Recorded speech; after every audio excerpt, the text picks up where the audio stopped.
चलिए शुरू करते हैं। आज हमारे को सिर्फ 2 क्वेश्चंस करने हैं, बट वो दोनों ही क्वेश्चंस जैसे मैंने आपको कल बताया था बहुत ही इंपॉर्टेंट है। तो सीधा आइए question number page number, come to page number. आज हमारा चैप्टर फिनिश हो जाएगा। कम टू पेज नंबर,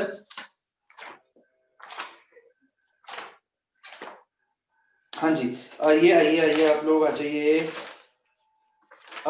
187 पे आइए, पेज नंबर 187 पे आइए। क्वेश्चन नंबर 8.17 8.17 निकालिए और इसके ऊपर लिखिए आर्बिट्रेज। अभी तक हमने जितने भी किए उसमें हमने लिखा है फ्रॉम लीवर्ड टू अनलीवर्ड। ये पहला क्वेश्चन है और शायद आखिरी भी जिसमें हम अनलीवर्ड से लीवर्ड में करें जाएंगे। तो ऊपर लिखिए arbitrage from unlevered to levered. देखो ऐसा जनरली होता नहीं है। जनरली लीवर्ड की फॉर्म की वैल्यू ज्यादा होती है और अनलीवर्ड की कम होती है, इसलिए हम लीवर्ड से निकलते हैं और अनलीवर्ड में जाते हैं। लेकिन ये क्वेश्चन है, क्वेश्चन में तो कुछ भी बना सकते हैं वो लोग। अब इन्होंने क्या किया कि अनलीवर्ड की वैल्यू ज्यादा है इसमें और लीवर्ड की कम है, तो क्या होएगा वो हम देखते हैं। तो इसको मैं स्टेप वाइज आपको बोल रहा हूं, मैं स्टेप्स बोल रहा हूं, आप करेंगे मेरे साथ, ठीक है। मैं करूंगा नहीं, मैं आपसे करवाऊंगा, लेकिन मैं स्टेप्स बोल रहा हूं। तो फर्स्ट नहीं, स्टेप आप भी लिखिए। करोगे। क्या निष्ठा बोलो? आप भी करोगे। अच्छा, मैं ही करूं? चलो देख, मुझे पता था ये जी धीरे जी। धीरे आ जाता। चलो कोई नहीं, दोनों सब मिलके करेंगे। तो आइए पहले क्वेश्चन पढ़ते हैं। Two companies L and U belong to the same risk class. The two firms are identical in every respect except that the company L has 10% debentures. तो एल क्या हो गई? एल लीवर्ड हो गई। The valuation of two firms as per traditional theory, ये किसी और approach के हिसाब से दे रखा है। EBIT दे रखा है दोनों का 22,50,000। एल की लीवर्ड है, ठीक है ठीक है। हमारे को 1.5 लाख का इंटरेस्ट है, तो इसका मतलब अगर 10% इंटरेस्ट है तो इसका मतलब 15 लाख का डेट होएगा, ठीक है। उसके बाद हमारे को ये दे दिया कि मार्केट वैल्यू ऑफ इक्विटी दे दिया, मार्केट वैल्यू ऑफ डेट दे दिया। Show the arbitrage process by which an investor having shares worth rupees 22,500 in company U will be benefited by switching to company L। तो अब सबसे पहले तो हमें ये देखना है कि उसकी परसेंटेज कितनी है। तो देखो सबसे पहले हम परसेंटेज निकालते हैं, percentage holding in company you. तो कंपनी यू में उसकी परसेंटेज होल्डिंग कितनी है? तो देखो उसके पास कितने शेयर्स है, उसके पास 22,500 के शेयर्स है और टोटल कंपनी यू की शेयर्स की वैल्यू कितनी है? 1,80,00,000, ठीक है ना। तो अगर मैं परसेंटेज में इसको निकालूं तो ये कितना आ जाएगा? This will come out to be 0.125%। ये बात सबको समझ में आई? मुस्कान ये चीज समझ में आई? Yes sir. हर्षिता आपको, निष्ठा आपको? हाँ जी। यस। तो इससे अब मैं इसको, ये मेरे स्टेप्स का पार्ट नहीं है, लेकिन मैं साइड में लिख लेता हूँ 0.125%, क्योंकि ये हर जगह यूज होएगा। हर क्वेश्चन में जो जितने भी क्वेश्चन हमने इससे पहले किए थे उसमें हमें परसेंटेज दे रखी होती थी कि an investor holding 10% shares etcetera. तो इसमें वो चीज नहीं थी, तो सबसे पहले तो मैंने ये निकाल दिया। आई होप अनीश आपको समझ आ गया? Yes sir. चलो अब हम अपना स्टेप शुरू करते हैं। तो स्टेप 1, सबसे पहला स्टेप क्या होता है हमारा? Sell the shares off. Basically हम अभी तक क्या करते हैं? लीवर्ड कंपनी के शेयर बेचते थे और अनलीवर्ड के खरीदते थे। इसमें हम क्या करेंगे? अनलीवर्ड के बेचेंगे क्योंकि उसकी वैल्यू ज्यादा है। तो sell the shares of company U, ठीक है। कितने के बेचे हमने? 1,80,00,000 का है टोटल, तो इसका इंटू 0.125%, तो कितना आ जाएगा ये देखिए जरा। ये आ गया 22,500, ठीक है जी। फर्स्ट स्टेप समझ में आ गया। सेकंड स्टेप क्या होता था? मोहित बताएगा मेरे को, सेकंड स्टेप होता क्या था? अभी तक क्या किया था मोहित? सेकंड स्टेप में हम क्या करते थे? सर लोन लेते हैं। हम लोन लेते थे। इसमें हम उल्टा करेंगे। इसमें हम क्या करेंगे? हम लोन देंगे एक तरीके से। तो लोन देने का मतलब क्या हो गया? हम बॉन्ड्स खरीद लेंगे, क्योंकि एक तरीके से जब आप बॉन्ड खरीदते हो तो किसी को पैसा देते हो, वो आपको इंटरेस्ट देता है। तो अब हम क्या करेंगे? ये थोड़ा नया स्टेप आ गया। जब हम यू से एल पे जाते हैं, अनलीवर्ड से लीवर्ड पे जाते हैं, तो हम लोन लेते नहीं है, हम लोन की जगह पे बॉन्ड्स खरीदते हैं। तो we will purchase the bonds. कितना रेट ऑफ इंटरेस्ट पे? जो एल कंपनी का डिवेंचर्स का रेट ऑफ इंटरेस्ट है। क्या रेट ऑफ इंटरेस्ट है? एट 10%। और कितने के लेंगे? 15 लाख का डिवेंचर्स है एल का, तो 15 लाख का 0.125%।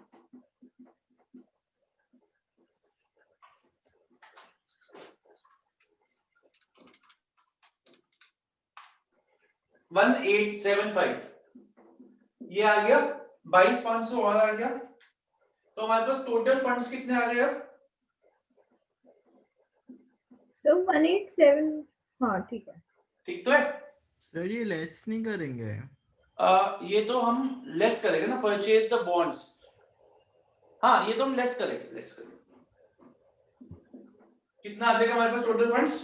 22,500 माइनस 1875, तो 2625 के हमारे पास फंड्स हो गए। क्योंकि ये लेस क्यों किया हमने? ये लेस इसलिए किया क्योंकि हमने परचेज किया बॉन्ड्स, ठीक है कि नहीं? हमने परचेज किया बॉन्ड्स को। चलिए आगे चलते हैं। अब हम क्या करेंगे, दूसरी कंपनी के वो खरीदेंगे, दूसरी कंपनी के हम थर्ड स्टेप क्या होता है? परचेज द शेयर्स ऑफ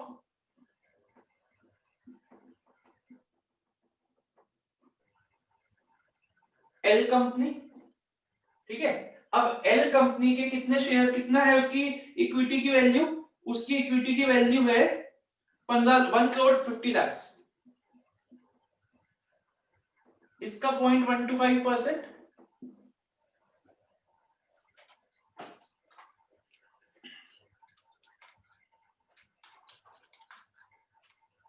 $18,750, ठीक है जी। अब मेरे पास सरप्लस फंड्स कितने रह गए?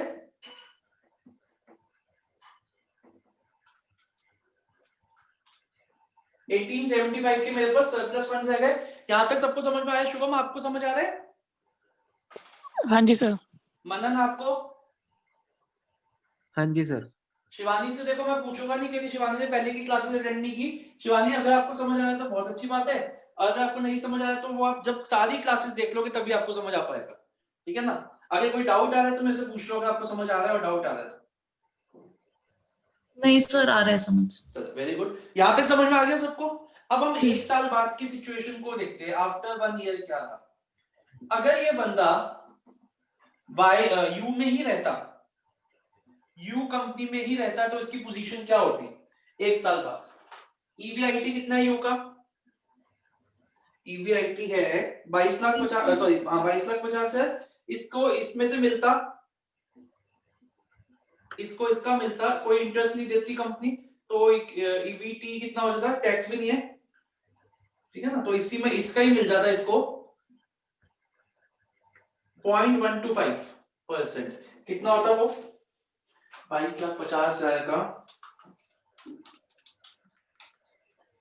2812.5, ठीक है, 2812.5 आ जाता अगर ये इस कंपनी में रहता। इसको कोई और इंटरेस्ट नहीं मिलता, इंटरेस्ट ऑन बॉन्ड्स नहीं मिलता इसको, तो ये जीरो, तो ये इसका आधा। अब देखते हैं ये वाई कंपनी में जो, ये एल कंपनी में जो आया, इस कंपनी में क्या होगा। सबसे पहले तो कंपनी का 22,50,000 का ईबीआईटी है, लेकिन कंपनी वाले इंटरेस्ट पे करेगी, 1.5 लाख का इंटरेस्ट पे किया कंपनी ने,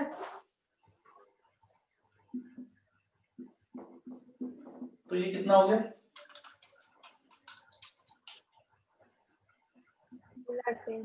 ठीक है। अब इसका वो 1.125%, इसको मिलता है 2625। और जो इसने बॉन्ड्स खरीदे हैं 1875 के, इसने बॉन्ड्स भी खरीदे हैं, उस पे 10% और मिलता है इसको। तो कितने खरीदे? 1875 के ना? हाँ हाँ ये खरीदे ना, 1875 के बॉन्ड्स खरीदे ना।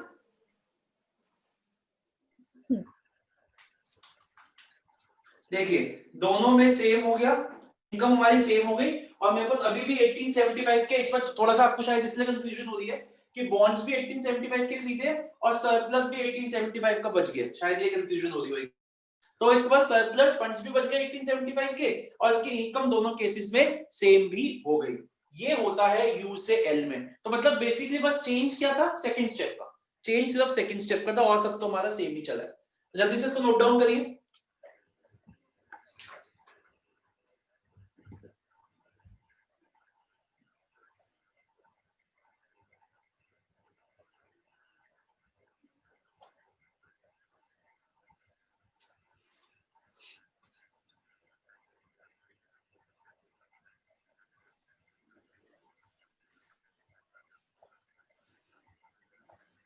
हो गया? समझ आया निष्ठा? आपको पूरा समझ में आया?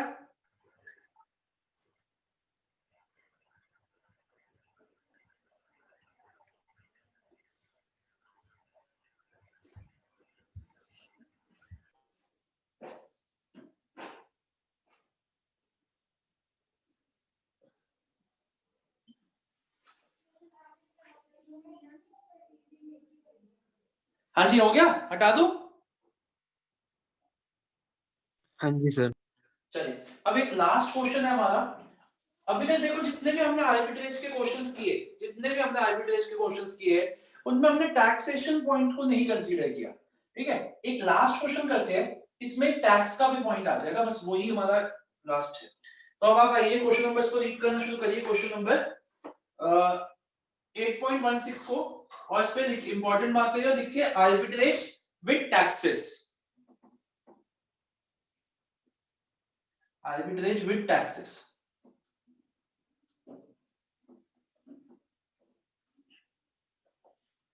चलिए आइए रीड करते हैं इसको। Firms A and B are similar except that A is unlevered while B has 2,05%.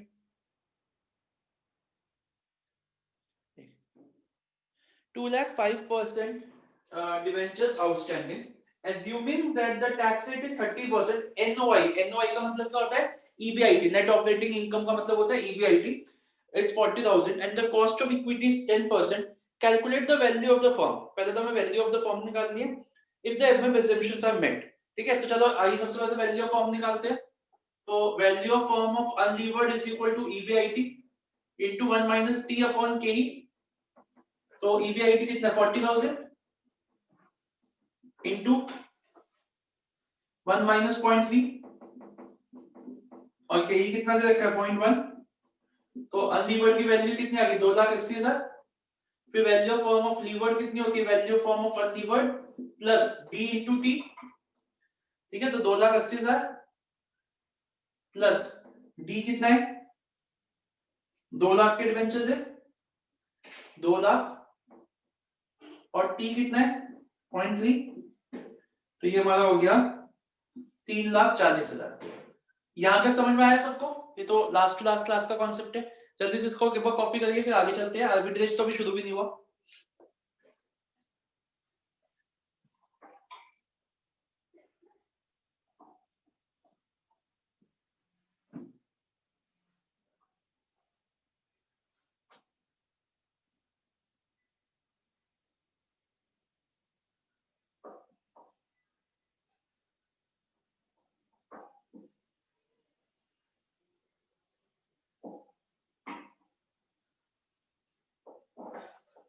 ठीक है बच्चों, अब देखिए वो क्या कह रहा है।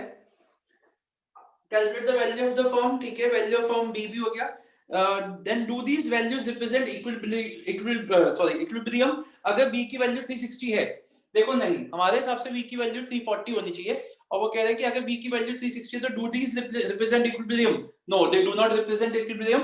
और कैसे इक्विलिब्रियम होएगा वो अब हम आर्बिट्रेज करके बताते हैं। तो यहां तक हो गया ना? तो अब देखिए, अब लिखिए सेकंड में, लिखिए सेकंड पार्ट का आंसर लिखिए। The value of firm B is 360, whereas the value of firm B is given to be 360. लिखिए, the value of firm B is given to be 360, whereas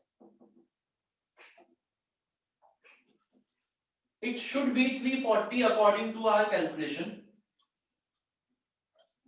Whereas it should be 340 according to our calculation.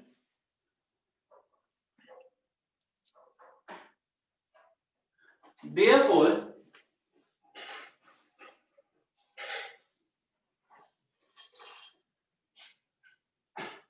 they do not represent equilibrium values. Therefore, they do not represent equilibrium values.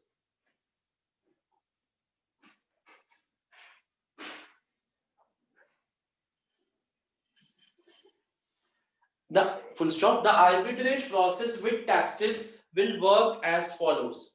The arbitrage process with taxes will work as follows.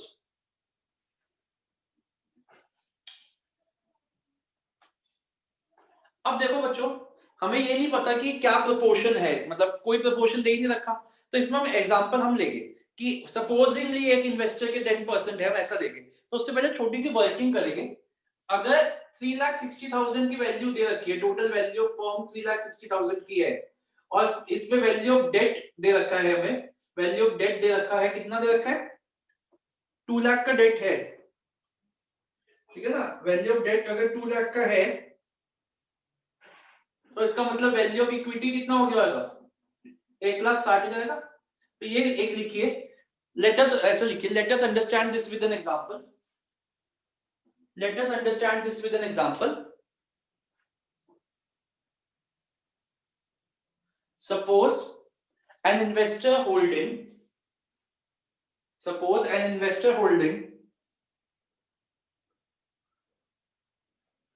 10% shares of the firm B, 10% shares of the firm B will be in a better position. 10% shares of the firm B will be in a better position if he switches to firm A. If he switches to firm A, this can be shown as follows. तो देखिए सबसे पहला step क्या होगा, sell the shares of firm B. ठीक है, मैंने अब फर्म बी के इक्विटी कितने का है, 1,60,000 का है, 1,60,000 का 10% 16,000। यहां तक समझ में आ गया सबको। अब जो सेकंड स्टेप है ना, इसका भी बहुत इंपॉर्टेंट है, take a loan in the personal capacity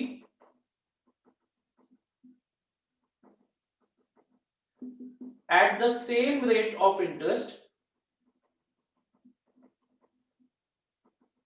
as that of levered company. तो हमारा कितना रेट ऑफ इंटरेस्ट है, हमारा रेट ऑफ इंटरेस्ट है 5% का। अब जो लेना कितना है, लोन कितने का लेना है, देखो 2 लाख का नहीं लेना, लोन 2 लाख का नहीं लेना, क्योंकि टैक्सेस आ गया ना, तो यहाँ पे थोड़ा सा चेंज आ जाता है। 2 लाख इंटू 1 माइनस टैक्सेस कितने, 30%। तो हम लोन इतने का लेंगे, अभी तक हम लोन 2 लाख का लेते, इसका 10% लेते, लेकिन जब टैक्सेस आ जाते हैं ना, तो यहाँ पे हम डेट इंटू 1 माइनस टी करके इसका 10% का लोन लेंगे। तो बेसिकली हमने लोन कितने का लिया, 2 लाख इंटू 0.7, 1,40,000 है, इसका 10%, तो हमने 14,000 का लोन लिया। तो टोटल फंड्स कितने हो गए हमारे पास, शुभम ये बात समझ में आई? हाँ जी सर। 30,000। अनीश आपको? Yes sir. Purchase shares of unlevered company,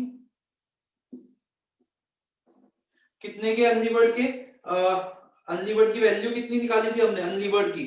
sir हम ये ऐड क्यों कर रहे हैं, अभी तो सब्ट्रैक्ट किया था। मैम वो लीवर्ड से अनलीवर्ड, वो अनलीवर्ड से Okay, लीवर्ड okay. में गए थे, ठीक है ये तो ठीक है। लीवर्ड से अनलीवर्ड है ना, यस और नो? हाँ जी ठीक है। हाँ, तो फर्म ए की कितनी वैल्यू, फर्म ए के शेयर्स कितने के भाई, ये कितनी वैल्यू थी, 2,80,000, तो 2,80,000 का 10% 28,000। हर्षिता समझ आ रहा है?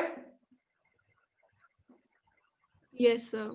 तो सरप्लस फंड्स मेरे पास बच गए 2,000 के। अब लेट मी सी कि इसकी सिचुएशन 1 साल के बाद सेम रहती है कि नहीं। यहां तक समझ में आ गया सबको? ऋत्विक आपको समझ आ रहा है अच्छे से? Yes sir. देखो अगर लीवर्ड होती फॉर्म बी तो क्या होता, और अनलीवर्ड है, मैं अभी आ गया है फॉर्म ए, तो क्या होगा, पहले मैं लीवर्ड की बात करता हूं। लीवर्ड का ईबीआईटी कितना है, 40,000। पहले वो इंटरेस्ट पे करती, 2 लाख का 5% कितना हो जाता, 2 लाख का 5% कितना होता है, 10,000। 10,000। 30,000 ईबीटी आ गया, फिर टैक्सेस पे करती, टैक्सेस दे रखे हैं 30%, 9,000, 21,000 आ जाता आपका ईएटी, ठीक है ना। इसका 10% मिल जाता है इस बंदे को, 2,100 रुपए मिल जाते हैं इसको, प्लस और कुछ तो मिलता नहीं इसको, सॉरी कोई ये लोन तो कोई इसको देना नहीं है कुछ भी, interest minus interest on personal loan, नहीं, तो ये इसकी कमाई होती 2100 रुपए की अगर ये इसमें रहता। अब ये आ गया इसमें अनलीवर्ड में, तो 40,000 कंपनी ने कमाए, कोई इंटरेस्ट कंपनी ने नहीं पे किया, 40,000 की ये आ गया, 40 का टैक्स कितना हो गया 12,000 30% के हिसाब से, तो 28,000 का इसको कितना मिलता 2800 रुपए। लेकिन इसने जो लोन लिया है 14,000 का, 14,000 पे इसको भी तो देना पड़ता, वो 14,000 का इसको देना पड़ेगा टैक्स, ठीक है ना, 5%, सॉरी वो देना पड़ेगा इसको 5% इंटरेस्ट, 2100 रुपया। क्या 14,000 का इसने लोन लिया क्या ना, सर 7? एक मिनट बता, तो उस पे 5% इंटरेस्ट है ना, अच्छा ठीक है। तो इसने वो दे दिया। देखिए दोनों में कमाई सेम होगी भाई की, और at the same that is, मैं यहां लिख भी देता हूं, दैट इज 5%, ठीक है। देखो दोनों में 2100 रुपए कमाए और 2,000 रुपए इसने सरप्लस बचा भी ली। एक बार मैं सबसे पूछा हूं इंडिविजुअली कि सबको समझ में आया कि नहीं, अनीश समझ आ गया? Yes, sir. तो टैक्सेस का इंपैक्ट देखो, एक तो इंपैक्ट यहां आ गया और एक ये, ठीक है। शुभम समझ में आया? हाँ जी सर। मोहित? Yes, sir. ओके, वत्सल तो आ जाए नहीं, ऋत्विक? Yes, sir. निष्ठा? हाँ जी। Shivani? Yes, sir. Harshita? Yes, sir. और मुस्कान? Yes, sir. ठीक है, सबको समझ में आ गया? निष्ठा को समझ आ गया था, उसने बोला था? सर? हाँ जी। हाँ बोलो बेटा। सर मतलब हमने प्रूफ किया है कि 3,40,000 ही सही है। नहीं, हाँ हमने प्रूफ किया है, नहीं हमने ये नहीं प्रूफ किया, हमने ये प्रूफ किया है कि ये जो कंपनी है लीवर्ड, ये अभी ओवर वैल्यूड है। हाँ ये कह लीजिए 3,40,000 सही है, और ये ज्यादा देर तक ओवर वैल्यूड नहीं रहेगी। धीरे धीरे क्या होगा, एक बंदा ये करेगा, दूसरा 2 करेगा, 3 करेगा, सब करने लग जाएंगे, तो उसके बाद वो वैल्यू कम हो जाएगी और ये अपने आप इक्विलिब्रियम पे आ जाएगी। ये प्रूफ किया। अच्छा ठीक है। ठीक है, चलो बच्चों ये लिख लिया सबने, तो खत्म करें, मेरे को एक दो बातें करनी है आप लोगों से। ये हो गया। देखिए बच्चों ऐसा है, अब मैं आपको फ्राइडे सैटरडे संडे की छुट्टी दे रहा हूँ, और अब जो हमारा बचा है, आई एम वेरी हैप्पी, इसका तुम्हारा ये चैप्टर भी फिनिश हो गया, हटा दो। अब जो हमारा बचा है वो बचा है फर्स्ट चैप्टर। देखो जो फर्स्ट चैप्टर है हमारा मैथमेटिक्स ऑफ फाइनेंस, वैसे तो वो बिल्कुल बेसिक है, लेकिन ठीक है मैं करवाऊंगा, ऐसी बात नहीं है। तो उसमें 2 क्लासेस मैं लूंगा, हालांकि वो एक क्लास में हो सकता है, बट मैं अपने हिसाब से 2 क्लासेस में उसको कराऊंगा। उसके मैं कुछ आपको अनसॉल्व क्वेश्चंस भी करवाऊंगा, क्योंकि सॉल्व तो उसमें ज्यादा है ही नहीं, मैं उसमें अनसॉल्व क्वेश्चंस भी आपको करवाऊंगा। ठीक है, देखो मैं आपको सच बता रहा हूं, सुनना मेरी बात को, अभी ऐसे मत बोलना। हमारी क्लासेस 40 मिनट्स की हुई है, मैं कल और परसों दोनों दिन रखना चाहता हूँ, सुन लो मेरी बात, जिससे कि हमारा ये मैं फ्राइडे सैटरडे संडे से पहले हमारा एक बार कोर्स खत्म हो गया, फिर नेक्स्ट वीक से मैं अपना कैपिटल बजटिंग की रिवीजन शुरू करना चाहता हूँ। आज है 1 तारीख, तो एक तरीके से 2-3 तारीख तक हमारा कोर्स खत्म हो जाए, अगर आप लोग सहयोग दो तो फिर उसके बाद हम अपनी रिवीजन करेंगे। जो आना चाहे आए, जो नहीं आना चाहे वो मत आए, मैं उसको कंपलसरी नहीं करूंगा। अगर आप लोग मेरे को सहयोग दो तो मैं कल और परसों आपकी क्लास रखना चाहता हूँ, वही मैक्सिमम, अभी भी आज भी क्लास खत्म होगी 35 मिनट्स में, मैक्सिमम 1 आवर की दोनों दिन, अगर आपका सहयोग मेरे को मिले तो बताइए। कोई दिक्कत हो तो कोई बात नहीं, फिर बाद में थोड़ा लंबा खिंच जाएगा। मैं चाह रहा था कि कैपिटल बजटिंग में धीरे धीरे कराऊं, मतलब जल्दबाजी ना करूं, और अगर हमारा ये खत्म हो जाता तो नेक्स्ट वीक से शुरू करेंगे और आराम से 10 दिन में अपना कैपिटल बजटिंग कर लेंगे, अनीश के लिए और आयुष के लिए मेनली, और जो भी बच्चे करना चाहते हैं। तो अगर आपको दिक्कत ना हो तो कल रख लो, मैं अपनी नॉर्मल टाइम के हिसाब से 4 बजे क्लास, मैक्सिमम 1 आवर, शायद उससे पहले खत्म हो जाए। बोल दो यार, कुछ तो बोल दो। सुबह रख लो। सुबह रख लूं? सुबह मेरे को कोई दिक्कत नहीं है यार, मैं तो बहुत खुश हूँ अगर सब मान ले, क्योंकि किसी ना किसी का कुछ ना कुछ होता है। मैं इसलिए पूछ लेता हूँ, अगर सुबह रखना चाहते हो सुबह रख लो, वरना 4 ही रख लो। 4 को क्या दिक्कत है, 4 में क्या दिक्कत है? ऐसा ना, अभी 4 बजे रख लो, एक्स्ट्रा क्लासेस चाहे सुबह रख लेंगे, क्योंकि वो तो आपके हिसाब से चलेगा, नीश और आपके और आयुष के हिसाब से। तो बोलो कल 4 बजे रख ले, ठीक है सर। ठीक है? ठीक है। हाँ, तो कल 4 बजे मिलते हैं फॉर मैथमेटिक्स ऑफ फाइनेंस। आप में से काफी बच्चों ने शायद कर भी लिया हो, लेकिन मैं तब भी आपसे रिक्वेस्ट करूंगा आप क्लास अटेंड करिएगा, ठीक है? कुछ ना कुछ शायद आपको सीखने को मिल ही जाए। तो कल 4 बजे मैथमेटिक्स ऑफ फाइनेंस को शुरू करेंगे। 2 दिन का टारगेट है, कल और परसों होपफुली खत्म हो जाएगा, कोर्स ही खत्म हो जाएगा, फिर हम अपना नेक्स्ट वीक से कैपिटल बजटिंग शुरू करेंगे, ठीक है बेटा? देखो हालांकि मैं आपका साथ बिल्कुल दूंगा, आपके एग्जाम वगैरह में भी कोई चिंता मत करिएगा, कोई बिल्कुल आपको दिक्कत नहीं आएगी, लेकिन प्लीज अपनी रिवीजन शुरू करिए। ये मत सोचिएगा कि बिल्कुल अब ऑनलाइन एग्जाम हो गया है तो हम पढ़ना ही छोड़ दें, ऐसा ये मत फंडा मत लगाइए, पढ़ना शुरू करिए। आप कोशिश खुद ही करना पूरे पेपर को अटेम्प्ट करने की, तो इसलिए मैं आपको कह रहा हूँ प्लीज एक बार रिवीजन शुरू कर दीजिए। हमारा बहुत टाइम पे कोर्स खत्म हुआ है, प्लस हमने बहुत अच्छे से किया है, सारे ही क्वेश्चंस क्लास में ही किए ऑलमोस्ट, तो प्लीज उस चीज को वेस्ट मत जाना दो। आप लोगों ने भी इतनी मेहनत की है, मैंने भी आपके साथ मेहनत की है, तो मेरी आपसे रिक्वेस्ट है कि आप शुरू कर दो रिवीजन। कोई भी डाउट आता है आप मुझसे कभी भी पूछ सकते हैं, ठीक है? चलो ओके बच्चों, फिर मिलते हैं कल 4 बजे। Bye bye.